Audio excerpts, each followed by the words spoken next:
guys. Nandito po kami ngayon sa Manawan, Kamalig. Tingnan guys yung daanan namin. Pumunta po kami sa aking pinsan doon po guys. Kasal po ng aking pinsan. So since po wala yung aking sisterette na si Mian, ako po ang representative ng aming family.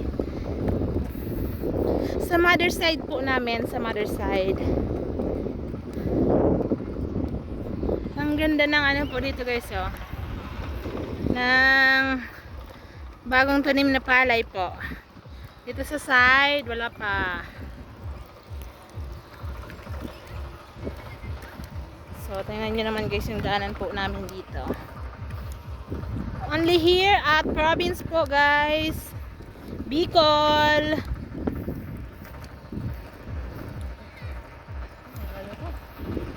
Ano papa? Kaya pa? Kaya pa ba ng aking asawa? Look, kanyang pag-ano po, paglakad. Tingnan nyo naman guys.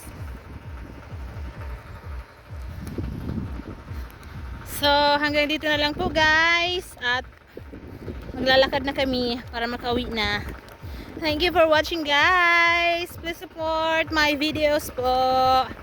Bye!